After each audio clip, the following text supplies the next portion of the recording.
"Sir, is that a pilot's uniform in your back seat?" The Air Force lieutenant looked confused as she noticed the crisp blue uniform hanging behind the driver's seat. Frank Morrison glanced in the rearview mirror, realizing he'd forgotten to hide his dress blues after the veteran's funeral that morning. "Just a costume," he said quietly. But the young officer's trained eye had already spotted something that would change everything. Wings that weren't from a costume shop, ribbons that told stories of valor, and a name tag that belonged to a legend she'd only heard about in pilot training. What happened next would remind everyone that heroes don't always retire to golf courses. Sometimes they drive Hondas and pick up strangers, carrying their service quietly until someone finally asks the right question. Welcome to Untold Heroes Story. Before we continue this powerful story, tell us in the comments what city you're watching from today. And if you believe stories like this deserve to be heard, hit that subscribe button and help us honor those who served with distinction. Captain Frank Morrison had been driving for Uber for 3 years, and his record was perfect. 5 stars across 4,847 rides, never late, never rude, never anything but quietly professional. His 2018 Honda Civic was immaculate, his routes were efficient, and his passengers consistently rated him as the best driver they'd ever had. But Frank Morrison wasn't supposed to be driving strangers around Denver for $15 an hour. At 68, he should have been enjoying a comfortable military retirement, maybe playing golf or traveling with his wife. Instead, he was grinding out 10-hour days, accepting every ride request, saving every penny. The reason was simple and heartbreaking. His wife Margaret had been fighting cancer for 2 years, and even with his military pension and VA benefits, the experimental treatments that kept her alive cost $8,000 a month that insurance wouldn't cover. So every morning at 5 a.m., Frank put on his civilian clothes, got in his Honda, and became just another ride-share driver. His passengers saw a quiet, older man who knew the city well and drove carefully. They had no idea they were being chauffeured by one of the most decorated pilots in Air Force history. Frank preferred it that way. The fewer questions people asked, the easier it was to get through each day, until Lieutenant Sarah Chen got in his car. Lieutenant Sarah Chen was 28 years old and one of the few female fighter pilots in the Air Force. She was in Denver for a training conference,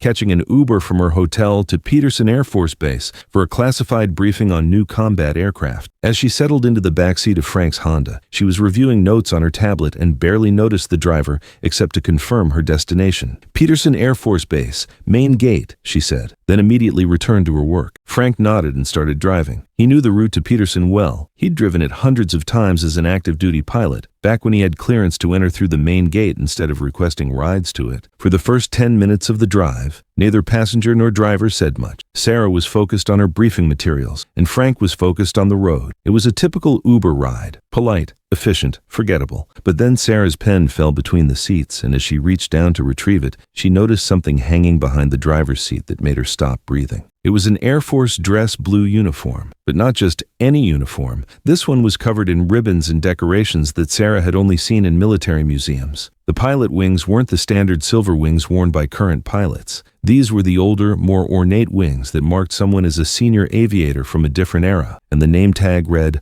Morrison. Sarah's heart started racing. Morrison. She'd heard that name before, in pilot training, in military history classes, in stories told by older instructors. Could it be the same Morrison? "Sir," she said carefully, "is that a pilot's uniform in your back seat?" Frank glanced in the rearview mirror and cursed silently. He'd been to his friend Bob's funeral that morning, another Vietnam pilot taken by Agent Orange-related cancer, and had forgotten to put his dress blues in the trunk. "Just a costume," he said quietly, hoping she'd drop it. But Sarah Chen was a trained military officer, and her eyes were now examining everything she could see of the uniform. The ribbons, the wings, the insignia, none of it looked like costume jewelry. It all looked authentic, earned, and extremely impressive. "Sir, that uniform has a distinguished flying cross ribbon on it." Frank said nothing, focusing harder on the road. "And that looks like a silver star." Frank's hands tightened on the steering wheel. "Sir, are you Captain Frank Morrison?" That's when Frank realized his quiet life was about to become very complicated. Frank pulled into a gas station parking lot and turned off the engine. For a moment,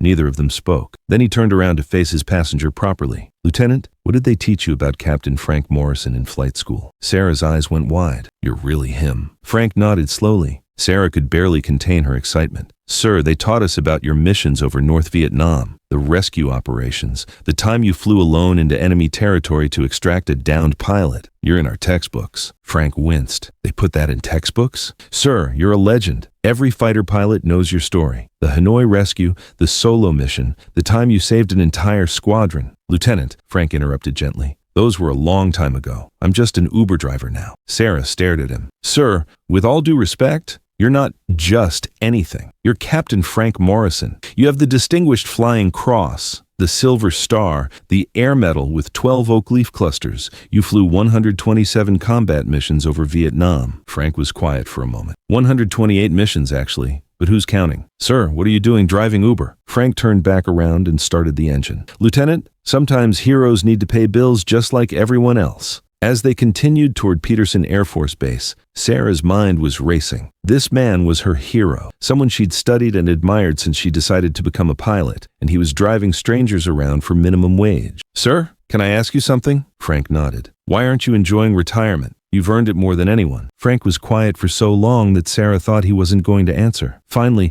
as they approached the base entrance, he spoke. My wife has cancer, Lieutenant. The treatments that keep her alive aren't covered by insurance, so I drive. Sarah felt her heart break a little. Her hero, one of the greatest pilots in Air Force history, was working as a rideshare driver to pay for his wife's medical care. That's when she made a decision that would change both their lives. Sir, pull over for a minute. Frank looked confused but complied, parking near the base entrance. Sarah turned to face him directly. Captain Morrison, what you're doing is not okay. Frank bristled slightly. Lieutenant, I appreciate your concern, but no, sir, you don't understand. It's not okay that a man who served his country with such distinction has to drive Uber to afford his wife's medical care. It's not okay that you're working 10-hour days at 68 years old because our system failed you. Frank started to respond, but Sarah continued. Sir, I'm going to help you. Not because you need charity, but because the Air Force takes care of its own. Lieutenant, I can't accept. Sir, it's not about accepting anything. It's about connecting you with resources you've earned, but maybe don't know about. May I ask when you last updated your VA benefits claim? Frank thought about it. Maybe 5 years ago? Sarah pulled out her phone. Sir, VA benefits have expanded significantly for Vietnam veterans, especially regarding Agent Orange exposure and related illnesses. Have you filed for your wife as a dependent with medical needs related to your service? Frank shook his head. I didn't know that was possible. Sir, it absolutely is, and there are also nonprofit organizations specifically designed to help veterans like you, organizations that would consider it an honor to help you. Sarah was typing rapidly on her phone. Sir, I'm sending you contact information for 3 different veteran advocacy groups, the updated VA benefits application portal, and the phone number for the Air Force Aid Society. They help with exactly this kind of situation. Frank looked at the information appearing on his phone, overwhelmed. Lieutenant, I don't know what to say. Don't say anything yet, sir. Just promise me you'll make these calls and promise me something else. What's that? Promise me you'll stop telling people you're just an Uber driver. You're Captain Frank Morrison, Distinguished Flying Cross recipient, and you saved more lives in Vietnam than most people will meet in their lifetime. Don't diminish that. Sarah was 20 minutes late to her briefing,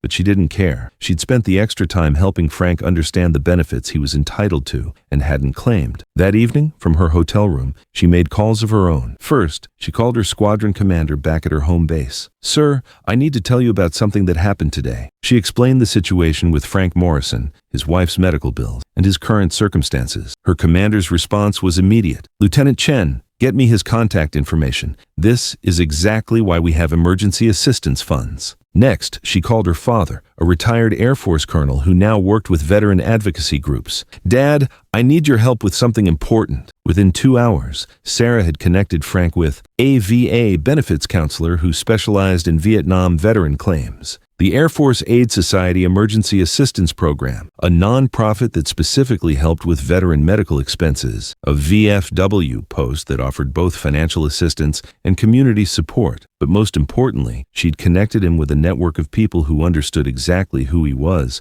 and what he'd sacrificed. Frank's phone started ringing at 7 a.m. the next morning. The first call was from the VA benefits counselor Sarah had connected him with. Captain Morrison, I've reviewed your service record and your current benefit status. Sir, you're entitled to significantly more assistance than you're currently receiving. The counselor walked Frank through benefit programs he'd never heard of, including increased compensation for Agent Orange exposure and dependent medical coverage that could help with Margaret's treatments. The second call came from the Air Force Aid Society. Captain Morrison, Lieutenant Chen reached out to us about your situation. Sir, we'd like to help with your immediate medical expenses while your VA benefits are being processed. The third call was from a retired general who now ran a veteran support foundation. Frank, I flew with your squadron commander in '72. We heard about your situation, and we want you to know that the Air Force family takes care of its own. By the end of the day, Frank had received more help and support than he'd gotten in the 3 years since Margaret's diagnosis. But more than the financial assistance, he'd received something he'd forgotten he'd lost: recognition for his service and a reminder that he wasn't alone. A week later,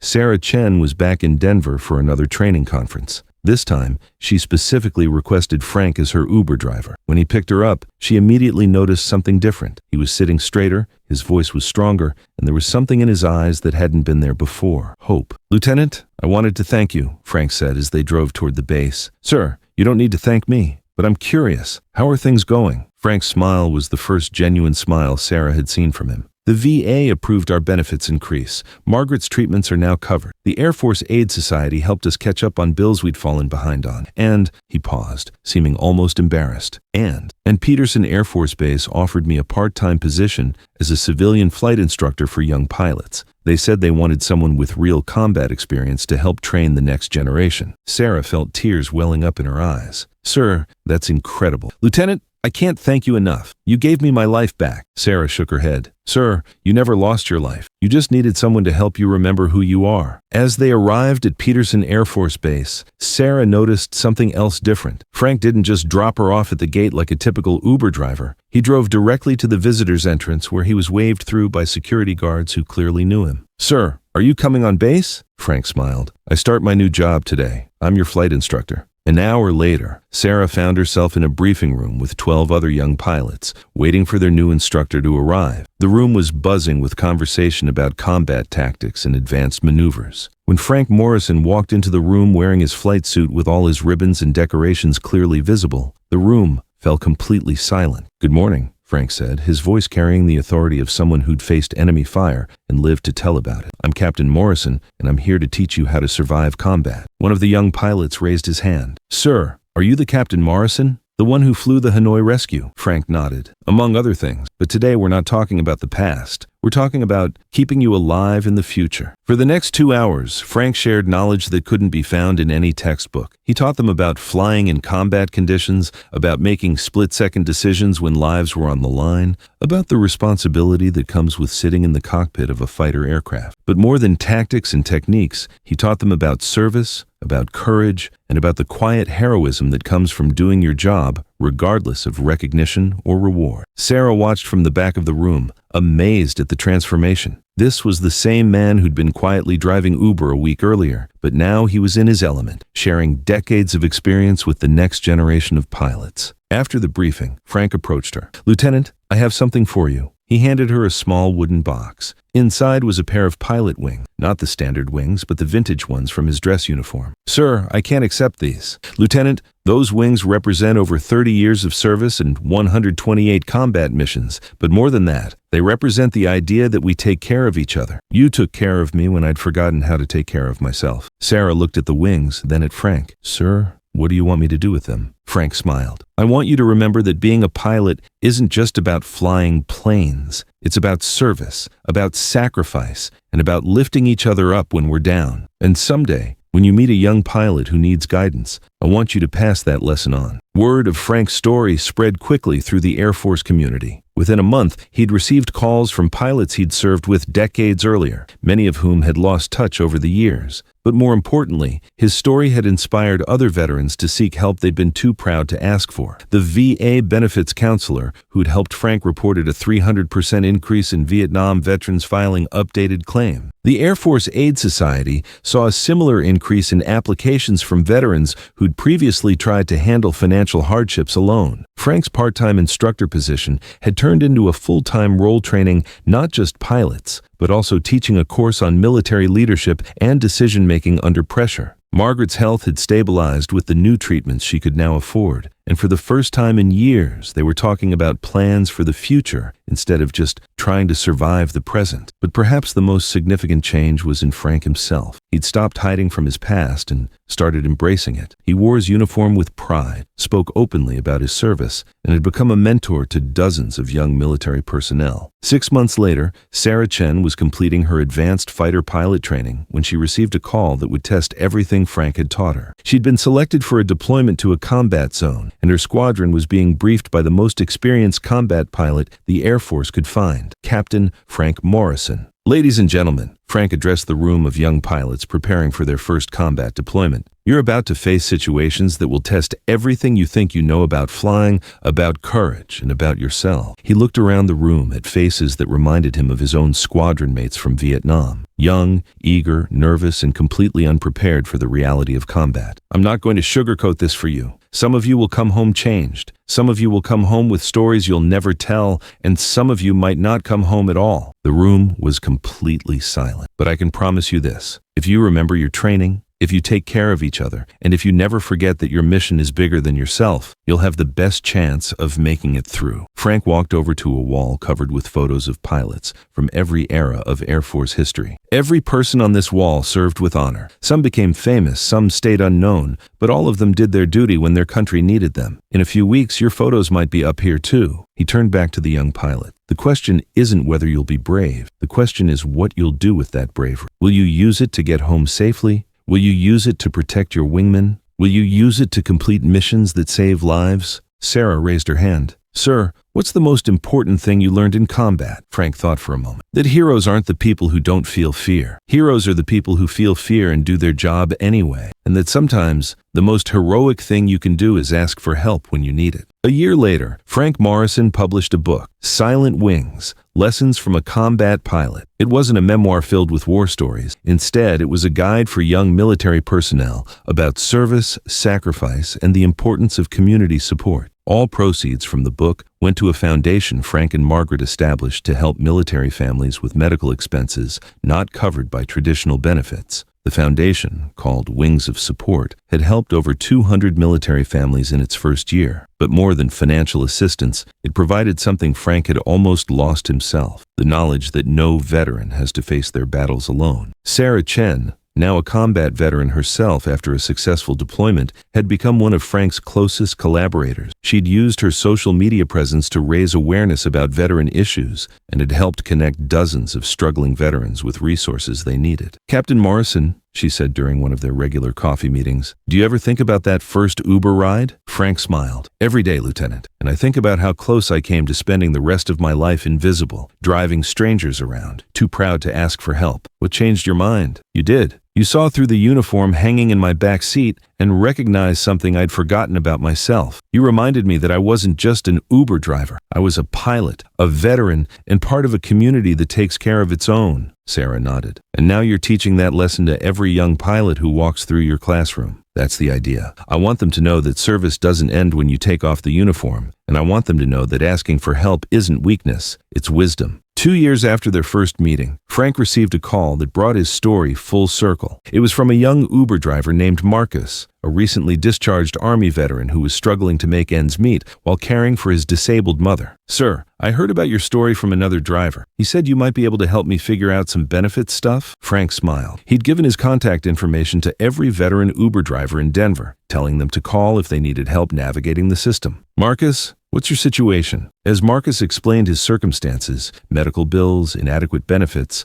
pride keeping him from seeking help, Frank heard his own story being told by someone else. "Marcus, I want you to stop driving for a few hours and come meet me. I'm going to introduce you to some people who can help." 3 hours later, Marcus was sitting in Frank's office at Peterson Air Force Base, surrounded by VA counselors, veterans advocates, and Air Force Aid Society representatives. By the end of the day, Marcus had filed for benefits he didn't know existed, connected with a non-profit that could help with his mother's medical expenses, and learned about job training programs that could help him transition from rideshare driving to a career that matched his military experience. But more than the practical help, Marcus had received something else: the knowledge that his service mattered, that his struggles were shared by others, and that he wasn't alone. "Sir," Marcus said as Frank drove him back to his car, Why are you doing all this for me? Frank thought about Sarah Chen, about that first Uber ride, about the uniform hanging in his backseat that had started everything. Because someone did it for me, Marcus. And because that's what we do. We take care of each other. Today, Frank Morrison is 70 years old and still teaching young pilots at Peterson Air Force Base. Margaret's cancer is in remission, they've paid off all their medical bills, and they're planning the European vacation they'd always dreamed about. The Wings of Support Foundation has helped over 500 military families